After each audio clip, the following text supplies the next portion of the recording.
Hello dear students, as usual I am Navneel God from Tagore School Parvatsar and we are studying our science book of class 8 in this session. Dear students, as you know we are studying the first lesson of this book in these days. जैसा कि आप जानते ही हैं कि हम लोग इस book का फर्स्ट लेसन स्टडी कर रहे हैं इन दिनों, विच इज जो कि है crop production and management. And in this lesson mostly we are studying about the agricultural practices. और इस लेसन में हम जो स्पेशली या मोस्टली स्टडी कर रहे हैं वो एग्रीकल्चरल प्रैक्टिसेज के बारे में स्टडी कर रहे हैं, कृषि पद्धतियों के बारे में या खेती से जुड़े हुए कामों के बारे में. And there are 7 works of agricultural practices. यहाँ पर 7 ऐसे वर्क दिए गए हैं जो कि एग्रीकल्चरल प्रैक्टिस कहलाते हैं. यानी किसी भी फार्मर को ये 7 वर्क करने होते हैं अगर उसको क्रॉप का प्रोडक्शन लेना है और उसका मैनेजमेंट करना है. And we have completed the 6 points of this list in our previous videos. अपने पिछले वीडियोज़ में हम लोग इस लिस्ट के 6 जो पॉइंट्स हैं वो कंप्लीट कर चुके हैं. And today we are going to start the last point of this list. और आज हम लोग स्टार्ट करने वाले हैं इस लिस्ट का सबसे last point which is storage. जो कि है स्टोरेज मीन्स संग्रहण. जब कोई भी प्रोडक्शन हो जाता है, कोई भी क्रॉप का प्रोडक्शन हो जाता है, यानी फसल का जब उत्पादन हो जाता है, उसकी कटाई यानी कि हार्वेस्टिंग हो जाती है, जब हम उसको थ्रेशिंग कर लेते हैं यानी उसमें से सीड ग्रेन्स को सेपरेट कर लेते हैं, तो बात आ जाती है कि उनको कैसे हम सेफ्टी के साथ रख सकते हैं ताकि वो ख़राब न हो, लंबे समय तक उसको हम अपने उपयोग के लिए रख सकें. तो इसी को कहते हैं स्टोरेज. तो आइए आज हम लोग स्टडी करते हैं इस लास्ट पॉइंट की जो कि है स्टोरेज. 1.9 स्टोरेज यानी संग्रहण. Storage of production produce.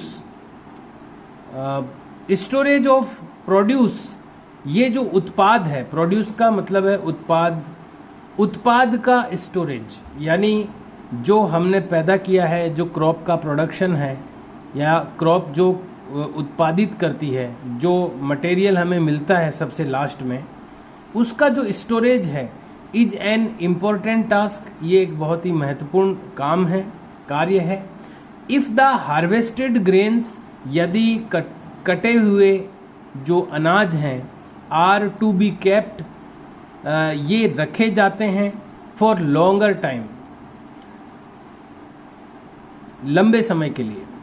अगर वो लंबे समय के लिए जो अनाज है वो रखे जाते हैं, कटा हुआ जो ग्रेन है, कटा हुआ जो अनाज है, फसल जो अनाज की फसल होती है उसको अगर काट करके लंबे समय के लिए रखे जाते हैं, दे शुड बी सेफ. उनको रखना चाहिए. They should be safe from moisture. तो वो रहने चाहिए मॉइस्चर से सुरक्षित. अब ये मॉइस्चर क्या होता है? तो मॉइस्चर का मतलब होता है नमी या गीलापन. अगर फसल को सुखाया नहीं जाए, अगर उसको गीले वातावरण में रख दिया जाए या वहाँ उसको स्टोर कर दिया जाए जहाँ पर नमी होती है, गीलापन होता है, तो वो सेफ नहीं रहेगी. तो यहाँ पर जो बताया गया है कि अगर हमें लॉन्गर टाइम तक उसको सेफ रखना है, किसी भी ग्रेन को, किसी भी अनाज को अगर हमें लॉन्गर टाइम यानी लंबे समय तक उसको रखना है, तो उसके लिए दे शुड बी सेफ, उनको सुरक्षित रखना चाहिए फ्रॉम मॉइस्चर यानी नमी से. तो सबसे पहली बात जो ध्यान में रखने की है स्टोरेज के लिए कि हमें अगर किसी भी ग्रेन को, किसी भी सीड को, किसी भी सीरियल को हमें रखना है लंबे समय के लिए, तो उसको हमें नमी से दूर रखना पड़ेगा, मॉइस्चर से उसको सेफ रखना पड़ेगा. और किससे बचाना पड़ेगा उसको? मॉइस्चर के अलावा इंसेक्ट्स यानी कीटों से उसको सुरक्षित रखना पड़ेगा, रैट्स यानी चूहों से रखना पड़ेगा, एंड माइक्रो ऑर्गेनिजम्स और जो सूक्ष्म जीव होते हैं उनसे भी उस ग्रेन को सुरक्षित रखना पड़ेगा, सेफ रखना पड़ेगा. हार्वेस्टेड ग्रेन्स यानी कटा हुआ अनाज हैव मोर मॉइस्चर, उसमें होती है ज़्यादा नमी। देखिए जब फसल की कटाई होती है तो वो ज़मीन में से अटैच्ड होती है, ज़मीन से जुड़ी हुई रहती है फसल, तो उसमें नमी होती है, उसमें गीलापन होता है। तो ये यहाँ पर बताया गया है कि हार्वेस्टेड ग्रेन्स जो कटी हुई फसल होती है या कटा हुआ जो अनाज होता है, हैव मोर मॉइस्चर, उसमें ज़्यादा मॉइस्चर होता है, उसमें ज़्यादा नमी होती है। इफ़ फ्रेशली हार्वेस्टेड ग्रेन्स या सीड्स, यदि ताज़ा कटे हुए जो ग्रेन यानी दाने या बीज जो है, आर स्टोर्ड, उनको संग्रहित कर दिया जाए, विदाउट ड्राइंग, बिना सुखाए, दे में गेट स्पॉइल्ड, तो वे हो सकते हैं स्पॉइल्ड यानी खराब, और या फिर अटैक्ड, या फिर वो उन पे आक्रमण हो सकता है, बाई ऑर्गेनिज्म्स यानी जीवों का, मेकिंग देम अनफिट, और बना सकते हैं उसको अनफिट यानी उसको अनुपयोगी बना सकते हैं, फॉर यूज़, उपयोग के लिए। यानी अगर हम उसको बिना सुखाए स्टोरेज कर देते हैं किसी भी ग्रेन को या सीड को, तो उस पर ऑर्गेनिज्म यानी जीवों का हमला हो सकता है और वो उसको अनफिट बना सकते हैं, उस अनाज को यूज़ के लिए अनफिट बना सकते हैं, यानी उपयोग करने के लिए बेकार बना सकते हैं उसको। और फॉर जर्मिनेशन, या फिर उसको जर्मिनेशन के भी अनफिट बना सकते हैं, यानी ऐसा उसको बना सकते हैं कि उसको उगा भी नहीं सकते अपन वापस, उसको जर्मिनेट नहीं कर पाएंगे अपन, यानी उसकी उगने की नेक्स्ट अगर अपन उसको सीड के रूप में यूज़ करना चाहें तो हम नहीं कर पाएंगे, क्योंकि उसको जर्मिनेशन के लिए अनफिट कर देगा। वो जो अटैक होगा उसके ऊपर, जो ऑर्गेनिज्म का अटैक होगा, जीवों का हमला होगा उस गीली या नम फसल के ऊपर या नम संग्रहित अनाज के ऊपर, तो वो उसको अनफिट बना सकता है। हैंस, इसीलिए बिफोर स्टोरिंग देम, उनको स्टोर करने से पहले, the grains are properly dried, जो अनाज होता है उसको ठीक से सुखाया जाता है, प्रॉपरली उसको ड्राई किया जाता है, इन द सन यानी सूरज के सामने, to reduce the moisture, moisture को कम करने के लिए, नमी को कम करने के लिए, उसको सुखाने के लिए, ड्राई करने के लिए सन के सामने, सूर्य के सामने उसको सुखाया जाता है फसल को। इन देम द मॉइस्चर, इसको इन देम यानी उनके अंदर, दानों के अंदर मॉइस्चर को रिड्यूस करने के लिए सन के सामने उसको ड्राई किया जाता है। दिस प्रिवेंट्स, अब ऐसा करने से क्या होता है, दिस प्रिवेंट्स यानी ये रोकता है, जब उसको सन के सामने ड्राई किया जाता है, मॉइस्चर उसका रिमूव किया जाता है, तो इससे क्या होता है, दिस प्रिवेंट्स यानी ये रोकता है, ये काम जो हम करते हैं ये प्रिवेंट करता है यानी रोकता है, द अटैक यानी आक्रमण को, ये अटैक को रोकता है, बाई इंसेक्ट्स, इंसेक्ट पेस्ट्स यानी कीट या पीड़कों के अटैक को। देखिए जो छोटे छोटे जीव होते हैं उड़ने वाले, वो इंसेक्ट कहलाते हैं, पेस्ट यानी चूहे वगैरह जो होते हैं वो पेस्ट यानी पीड़क कहलाते हैं हिंदी में, बैक्टीरिया यानी जीवाणु, एंड फंजाई यानी फफूंद। ये सारी चीज़ें गीले अनाज पर अटैक कर सकती है और उसको ख़राब कर सकती है, अनफिट कर सकती है जर्मिनेशन के लिए, और यूज करने के लिए भी अनफिट कर सकती है। तो इसको इसीलिए सुखाया जाता है सन के सामने, उसको हॉट में उसको हीट दी जाती है, सन की जो हीट होती है वो उसके अंदर से मॉइस्चर को रिमूव कर देती है, नमी को निकाल देती है, और इस तरह से उसको सुखाया जाता है। और ये जो सुखाने का काम है, इससे क्या होता है कि ये सब, इन सब का जो हमला है, इन सब का जो अटैक है, उसको ये प्रिवेंट करता है, उसको रोकता है ये सुखाने का काम। यहाँ पर सहेली कुछ बोल रही है, पहेली कुछ कह रही है। आई सा, मैंने देखा, my mother putting some dried neem leaves, मैंने देखा मेरी माँ रख रही थी सम यानी कुछ सूखी हुई नीम की पत्तियाँ, इन एन आयरन ड्रम, एक लोहे के ड्रम में, कंटेनिंग व्हीट, जिसमें एक पड़ा था गेहूँ। आई वंडर, मुझे आश्चर्य हुआ, वाई यानी क्यों। इसकी जो मदर है उसने एक ऐसे कंटेनर में यानी ऐसे एक संग्रहित करने वाले लोहे के बर्तन में, जिसमें कि व्हीट कंटेन किए हुए थे यानी गेहूं संग्रहित किए हुए थे, पड़े थे, उसमें ड्राइड नीम लीव्स को रखते हुए देखा। तो ये सोच रही है कि ऐसा क्यों किया मेरी मदर ने। तो हम लोगों को ये नॉलेज में होना चाहिए कि जो ड्राई नीम लीव्स हैं, जो सूखी हुई नीम की पत्तियां हैं, वो अगर अपने हम सीड ग्रेन में रखते हैं, अपने ग्रेन्स में रखते हैं, तो वो इन सब ये जो अटैकर्स जिनकी बात अभी अभी की थी हमने, जो अटैकर्स हैं कौन, बैक्टीरिया है, फंजाई है, पेस्ट और इंसेक्ट है, इनका जो अटैक है उससे उस ग्रेन को प्रिवेंट करते हैं। उसके अंदर फंजाई यानी फफूंद नहीं लगती, उसमें बैक्टीरिया पैदा नहीं होते।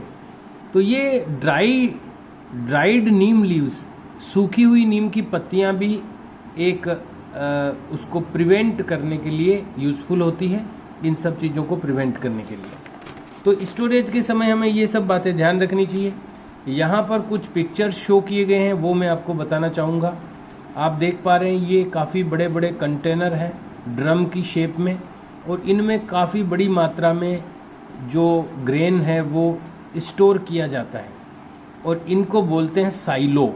इनका नाम है silo, silos for storage of grains. ये ग्रेन को स्टोरेज करने के लिए ऐसे ये कंटेनर बने होते हैं, काफ़ी बड़े होते हैं। ये दिख रहे छोटे हैं यहाँ पर, लेकिन ये काफ़ी बड़े होते हैं, और इनमें काफ़ी क्वांटिटी में, इन्हें huge quantity the grains are stored in them, उनके अंदर ग्रेन्स को स्टोर किया जाता है। दूसरा एक और पिक्चर है यहाँ पर, देख पा रहे होंगे ये गनी बैग्स यानी जो बोरियां हैं उनमें ग्रेन जो है पैक करके और उनको यहाँ पर रखा गया है। तो ये जहाँ पर अन्न इस तरह से गनी बैग्स में रखा जाता है यानी बोरियों में रखा जाता है, इस जगह को हिंदी में हम अन्नागार कहते हैं, अन्न भंडार या अन्नागार। ग्रेनरी कहते हैं इसको, ग्रेन से बना है ग्रेनरी, अन्न भंडार या अन्नागार। हमने ये सिंधु वैली सिविलाइजेशन वाला जो हिस्ट्री का एक लेसन स्टडी किया था, उसमें भी ऐसे अन्न भंडार या अन्नागार मिले हैं खुदाई में, तो वहाँ पर भी ये शब्द आया था ग्रेनरी। तो ये इस तरह से भी रखा जाता है अनाज को, स्टोरेज ऑफ ग्रेन्स, ग्रेन का जो स्टोरेज है इन गनी बैग्स में यानी बोरियों में, इन ग्रेनरीज यानी अन्न भंडार में, अन्नागार में। अब देखते हैं आगे क्या है। अभी हम स्टोरेज के ऊपर ही बात कर रहे हैं। फार्मर्स स्टोर ग्रेन्स, किसान संग्रहित करता है अन्न को इन जूट बैग्स, जूट के बैग्स में, और मेटेलिक बिन्स या फिर धातु के डिब्बों में, जिसको हम ड्रम भी कहते हैं। बड़े बड़े ड्रम जो होते हैं लोहे के, उसमें भी इसको ग्रेन को स्टोर किया जाता है। और इसी तरह जूट के बैग्स होते हैं, जूट के थैले जिसको हम बोरी बोलते हैं, उसमें भी स्टोर किया जाता है। हाउएवर, हालांकि large scale storage of grains, जो बड़े पैमाने का जो स्टोरेज है अनाज का जो लार्ज स्केल का स्टोरेज है, इज डन इन साइलोज, वो साइलोज में किया जाता है। ये जो अभी अपन ने एक पिक्चर अंडरस्टैंड किया था, ये वाले जो साइलोज हैं, ये जो आपको दिख रहे हैं ये कंटेनर्स हैं बहुत बड़े बड़े, ये साइलो कहलाते हैं। तो लार्ज स्केल का जो स्टोरेज है, large scale storage of grains is done in silos and granaries. Large scale का अगर स्टोरेज कहाँ होता है ये अगर पूछते हैं कोई, तो आपको बोलना है कि साइलो एंड ग्रेनरीज में लार्ज स्केल का जो स्टोरेज है ग्रेन्स का वो होता है। टू प्रोटेक्ट देम, अब क्यों होता है, उनको प्रोटेक्ट करने के लिए, जो ग्रेन है उसको प्रोटेक्ट करने के लिए यानी उसको सुरक्षित करने के लिए, फ्रॉम पेस्ट्स यानी पीड़कों से जैसे चूहे आदि, लाइक रैट्स यानी जैसे कि चूहे, एंड इंसेक्ट्स, और इंसेक्ट्स यानी कीटों से सुरक्षित रखने के लिए। ये 2 यहाँ पर डायग्राम या पिक्चर शो किए गए हैं। एक बात अभी जो अपन ने पहेली के थ्रू पढ़ी थी, ड्राइड नीम लीव्स, सूखी हुई नीम की पत्तियाँ। Dried neem leaves are used, जो सूखी हुई नीम की पत्तियाँ होती है वो यूज़ की जाती है for storing food grain at home, घर पर फूड ग्रेन यानी भोजन के अनाज को स्टोर करने के लिए। घर पर जब हम एट होम यानी जब घर पर हम स्टोर करते हैं फूड ग्रेन को यानी भोजन के अनाज को, तो ये जो ड्राइड नीम लीव्स हैं इनका यूज़ किया जाता है, ये रखी जाती है उनमें।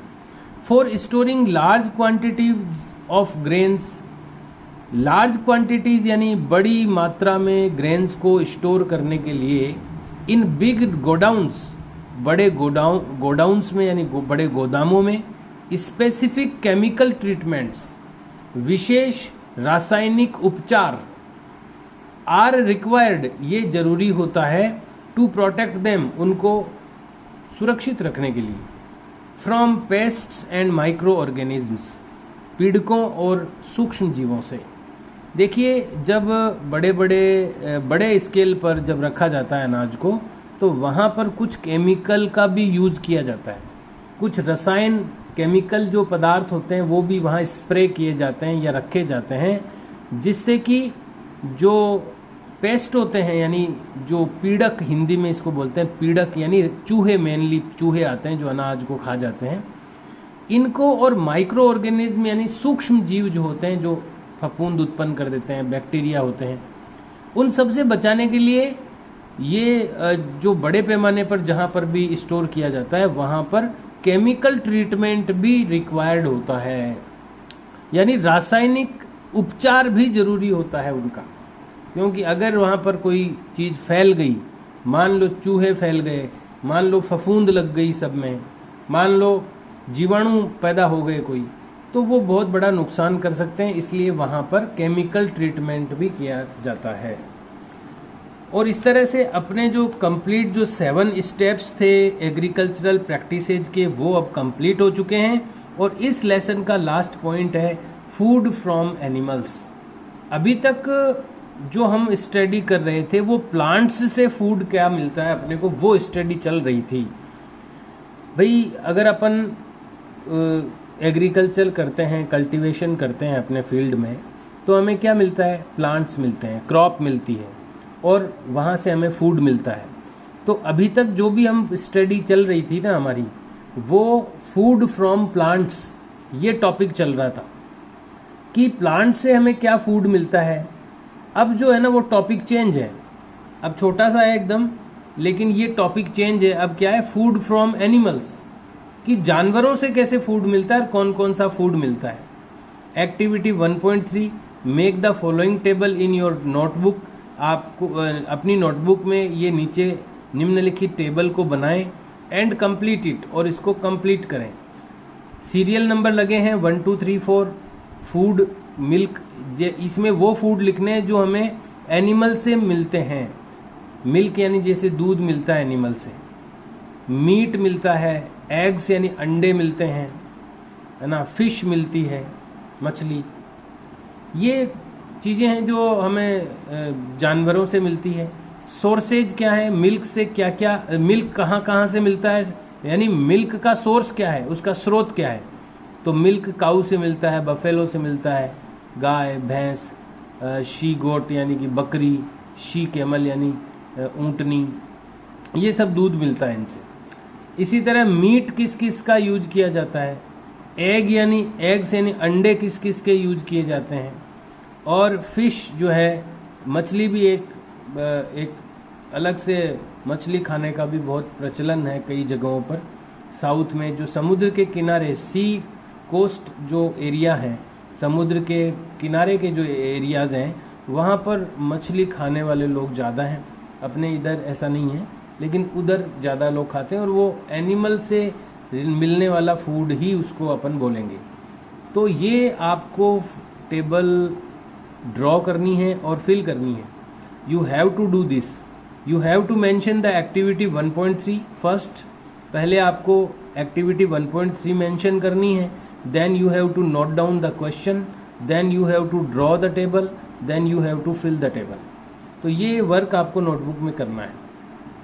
After completing the table, table को कंप्लीट करने के बाद यू मस्ट हैव सीन, आपने देखा होगा कि, दैट यानी कि, लाइक प्लांट्स, पौधों की तरह, एनिमल्स आल्सो प्रोवाइड अस, कि एनिमल भी प्रोवाइड करवाते हैं, प्रदान करते हैं, अस यानी हमें, with different kinds of food, अलग अलग प्रकार का भोजन। जैसे प्लांट्स हमें डिफरेंट टाइप के फूड अवेलेबल कराते हैं या प्रोवाइड कराते हैं, ऐसे ही एनिमल्स भी हमें डिफरेंट टाइप के फूड प्रोवाइड कराते हैं, प्रदान करते हैं। Many people living in the coastal areas, coastal area यानी समुद्र के तटीय क्षेत्र, जो समुद्र के तट वाले एरिया होते हैं, जहाँ वो जो एरिया हैं जहाँ लोग रहते हैं वहाँ पे, वो कोस्टल एरिया है। Many people living in the coastal areas, बहुत सारे लोग जो रहते हैं समुद्र के तटीय इलाकों में, कंज्यूम यानी उपभोग करते हैं, फिश यानी मछली का, as a major part of their diet, उनके डाइट की मुख्य पार्ट के रूप में, उनका जो भोजन है, उनकी डाइट यानी जो उनका मुख्य भोजन है, उसके एक मेन पार्ट के रूप में वो लोग इसका यूज करते हैं, मछली का, फिश का। इन द प्रीवियस क्लासेज, पिछली क्लासेज में, यू हैव लर्नड, आप पढ़ चुके हैं, सीख चुके हैं, अबाउट द फूड, भोजन के बारे में, that we obtain from plants, जो हम प्लांट्स से ऑब्टेन करते हैं, प्राप्त करते हैं। वी हैव जस्ट सीन, हम ये भी अभी अभी देख चुके हैं, that the process of crop production, कि जो क्रॉप प्रोडक्शन यानी फसल उत्पादन का जो प्रोसेस है, जो क्रम है, इन्वॉल्व्स, उसमें शामिल होते हैं, ए नंबर ऑफ स्टेप्स, कई चरण संख्या में, कई संख्या में चरण शामिल होते हैं, लाइक सिलेक्शन ऑफ सीड्स, जैसे कि बीजों का सिलेक्शन, सोइंग यानी बीजना उनको, एटसेट्रा आदि। सिमिलरली, उसी तरह, एनिमल्स रियर्ड एट होम, जानवर जो रियर्ड यानी पाले जाते हैं, एट होम यानी घरों पर, और इन फार्म्स या फिर खेतों पर, have to be provided with proper food, उनको भी प्रोवाइड कराना होता है, यानी उनको भी देना पड़ता है प्रॉपर फूड, उनको भी ठीक मात्रा में भोजन देना पड़ता है, शेल्टर यानी उनको आवास की व्यवस्था, आश्रय देना पड़ता है, एंड केयर, और देखभाल भी उनकी करनी पड़ती है। व्हेन दिस इज डन, जब ऐसा किया जाता है, ऑन ए लार्ज स्केल, बड़े पैमाने पर, जब एनिमल्स को बड़े पैमाने पर, लार्ज स्केल पर रखा जाता है, उनको रियरिंग की जाती है, उनकी पालन किया जाता है उनका, it is called animal husbandry, तो इसको कहते हैं एनिमल हस्बेंड्री यानी पशुपालन। Fish is good for health, पहली saying, fish is good for health, जो फिश होती है, मछली होती है, वो अपनी हेल्थ के लिए अच्छी होती है। वी गेट कॉड लीवर, एक तेल होता है कॉड लीवर में से तेल निकलता है, वो काफ़ी एक पौष्टिक माना जाता है। कई जो ऐसी डिजीजेज होती है उनके ट्रीटमेंट में उसका यूज किया जाता है। वी गेट, मछली के लीवर का तेल होता है, मछली के लीवर को भी खाते हैं और उसका तेल भी होता है।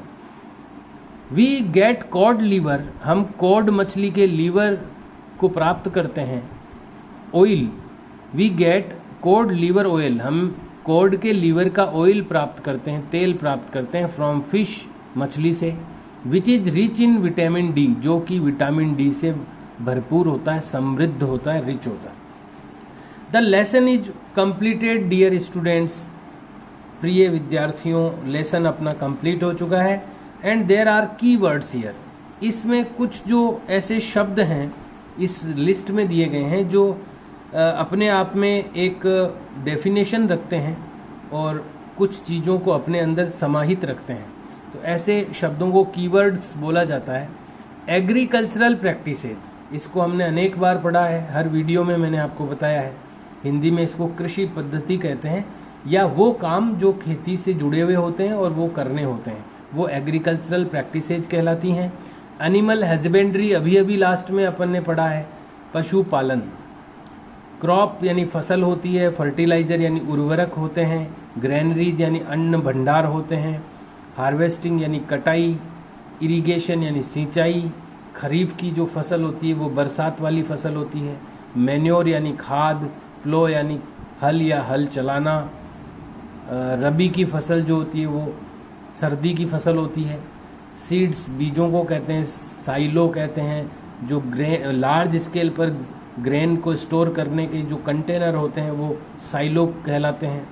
सोइंग यानी बीज बोना, स्टोरेज यानी संग्रहित करना, थ्रेशिंग यानी चैफ को सीड से सेपरेट करना यानी भूसे को अनाज से अलग करना, वीड्स यानी खरपतवार, वीडिसाइड यानी वो दवाइयाँ जो कि खरपतवार को किल करने के लिए यूज़ की जाती है वो वीडिसाइड होती है। विनोइंग यानी हवा से उड़ा करके अलग करना चैफ को, जिसको कहते हैं कि सूप। विनोइंग का मतलब हवा से उड़ाना होता है। हवा से उड़ाकर जब हम अलग करते हैं भूसे और बीज को, चैफ और सीड्स को, तो उसको विनोइंग कहते हैं। वॉट यू हैव लर्नड, आपने क्या सीखा इस लेसन में। These are the summary point of the lesson, ये इस लेसन के समरी पॉइंट है, सारांश के बिंदु है जो कि काफ़ी इम्पोर्टेंट होते हैं। तो आइए इनको भी एक बार रीड करते हैं और अंडरस्टैंड करते हैं। In order to provide food to our growing population, जो अपनी ग्रोइंग पॉपुलेशन है, जो बढ़ती हुई हमारी आबादी है, उसको फूड प्रोवाइड करने के क्रम में, ये जो इतनी बड़ी आबादी है देश की और वो बढ़ती जा रही है, ग्रोइंग पॉपुलेशन है हमारी, उसको फूड प्रोवाइड करने के लिए, उसको भोजन प्रदान करने के क्रम में we need to adopt certain agricultural practices, हमें ज़रूरत है काम में लेने की, अडॉप्ट यानी स्वीकार करने की कुछ खास एग्रीकल्चरल प्रैक्टिसेज, कुछ खास कृषि पद्धतियाँ, खेती के कार्य, उनको हमें अडॉप्ट करने की ज़रूरत पड़ती है। Same kind of plants cultivated at a place, एक ही काइंड के, एक ही प्रकार के जो प्लांट्स होते हैं जो कि उगाए जाते हैं एक ही स्थान पर, कॉन्स्टिट्यूट ए क्रॉप, वो एक फसल को बनाते हैं, वो एक फसल का निर्माण करते हैं या उसी को फसल कहते हैं। इन इंडिया, भारत में, crop can be broadly categorised, फसलों को मोटे तौर पर कैटेगराइज किया जा सकता है, वर्गीकृत किया जा सकता है इनटू टू टाइप्स, दो टाइप्स में उनको कैटेगराइज किया जा सकता है इंडिया में, बेस्ड ऑन सीजन्स, जो कि ऋतु के आधार पर आधारित है। कौन कौन सी हैं वो?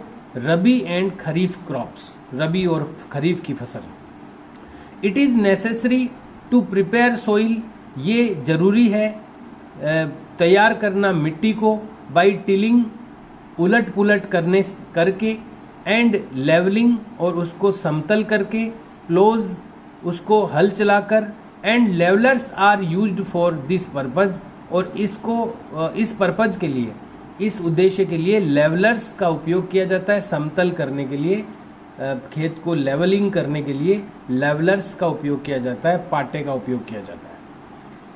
सोइंग ऑफ सीड्स, बीजों को बोना, एट एप्रोप्रिएट डेप्थ्स, एक उचित गहराई पर, एंड डिस्टेंस, और उचित दूरी पर, गिव्स यानी देता है, गुड यील्ड, अच्छी पैदावार। अगर हम सीड्स को एप्रोप्रिएट डेप्थ पर यानी उचित गहराई पर और डिस्टेंस पर ग्रो करते हैं, उसको सोइंग करते हैं उसकी, यानी बीजते हैं उनको, तो इससे हमें गुड यील्ड यानी अच्छी फसल ये देता है, ये कार्य अच्छी फसल देता है।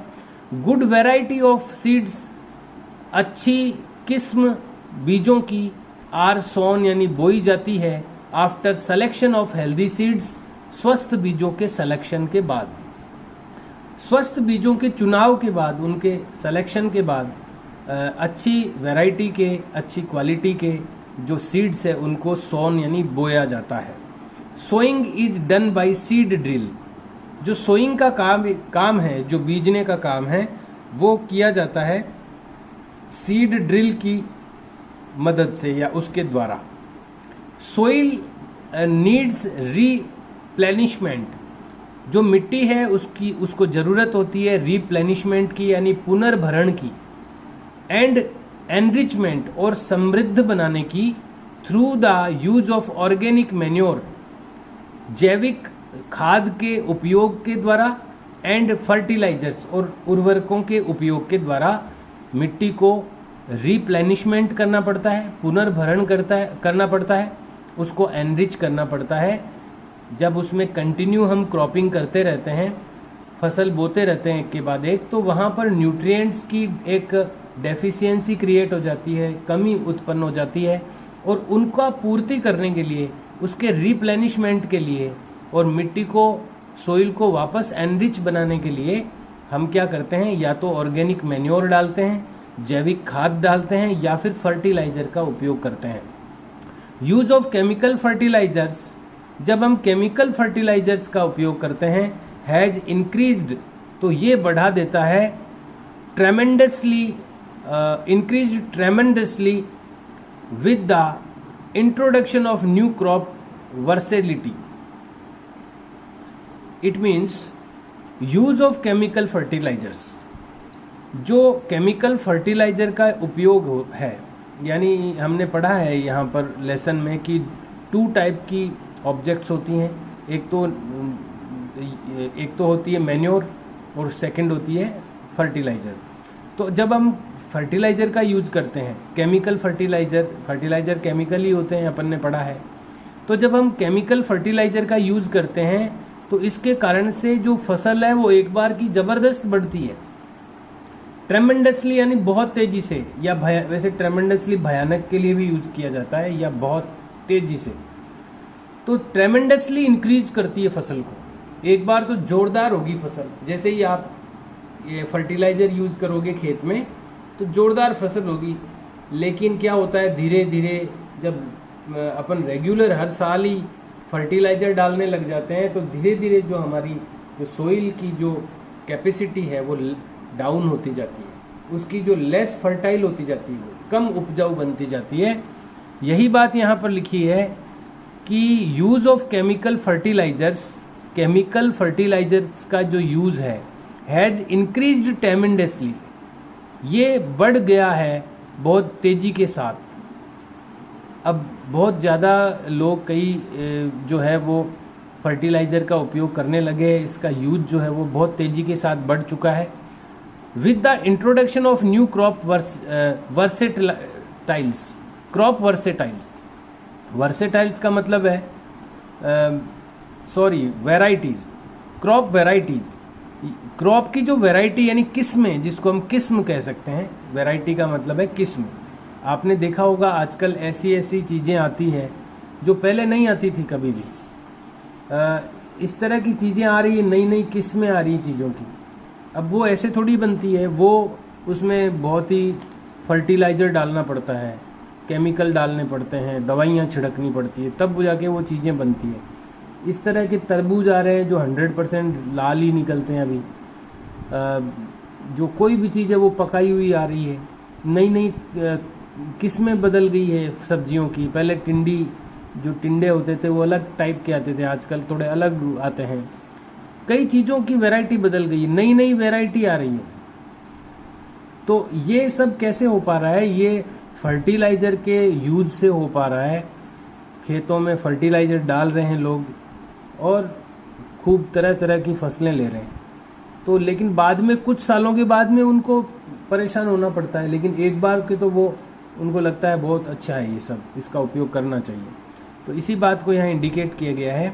यूज ऑफ केमिकल फर्टिलाइजर्स का जो यूज है, हैज़ इंक्रीज्ड, यानी ये बढ़ चुका है, ट्रेमेंडसली, यानी भयानक रूप से या बहुत तेज गति से, with the introduction of new crop varieties, नई क्रॉप की वेराइटीज़ के इंट्रोडक्शन के साथ, यानी जैसे जैसे नई फसलें, नई वेजिटेबल्स, नई फ्रूट्स आ रहे हैं, उसके इंट्रोडक्शन के साथ ही, उनके पैदा होने के साथ ही, उनके बनने के साथ ही ये जो फर्टिलाइज़र है इसका यूज भी बढ़ गया है।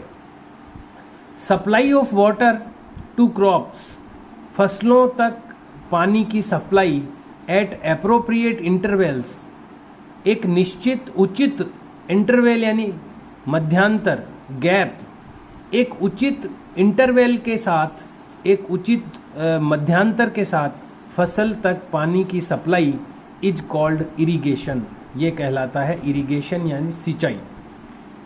वीडिंग इन्वॉल्व्स, जो वीडिंग होती है यानी खरपतवार को हटाने का जो काम होता है वो वीडिंग कहलाता है। वीड यानी खरपतवार होती है, वीडिंग यानी खरपतवार को हटाना। Weeding involves removal of unwanted and uncultivated plants, जो वीडिंग है उसमें शामिल होता है रिमूवल ऑफ अनवांटेड, बिना चाहे गए और बिना उगाए गए प्लांट्स का रिमूवल, उनको हटाना, कॉल्ड वीड्स, जिनको वीड्स कहते हैं। ऐसे जो अनवांटेड यानी बिना चाहे गए और अनकल्टिवेटेड बिना उगाए गए ऐसे जो प्लांट्स होते हैं जिनको वीड्स कहते हैं, उनका रिमूवल ये सब शामिल होता है वीडिंग में। Harvesting is the cutting of mature crop. जो हार्वेस्टिंग यानी कटाई जो है वो क्या होती है? Is the cutting of the mature crop, ये परिपक्व फसल की कटाई होती है, उसकी कटिंग होती है। मैनुअली और बाई मशीन्स, ये मैनुअली भी की जाती है कटाई, यानी परिश्रम पूर्वक या श्रम पूर्वक मानव के हाथों से भी की जाती है और मशीन्स से भी इसको किया जाता है।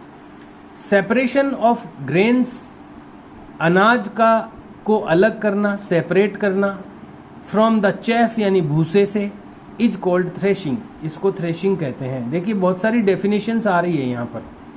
प्रॉपर स्टोरेज ऑफ ग्रेन्स, सही संग्रहण अनाज का, ग्रेन का प्रॉपर स्टोरेज इज नेसेसरी, ये जरूरी है, टू प्रोटेक्ट देम, उनको बचाने के लिए, सुरक्षित रखने के लिए, प्रोटेक्ट करने के लिए, फ्रॉम पेस्ट्स, पीड़कों से, चूहे जैसे, एंड माइक्रो ऑर्गेनिजम्स, और सूक्ष्म जीवों से, इन दोनों चीज़ों से उनको प्रोटेक्ट करने के लिए उनका प्रॉपर स्टोरेज नेसेसरी होता है। फूड इज आल्सो ऑब्टेन्ड, जो भोजन है वो भी प्राप्त किया जाता है, फ्रॉम एनिमल्स, जानवरों से भी फूड ऑब्टेन किया जाता है। फॉर विच, जिसके लिए एनिमल्स आर रियर्ड, और जिसके लिए एनिमल्स को रियर्ड किया जाता है यानी पाला जाता है। This is called animal husbandry, इसको पशुपालन कहते हैं। Dear students, we have completed the lesson and its keywords and its what you have learned.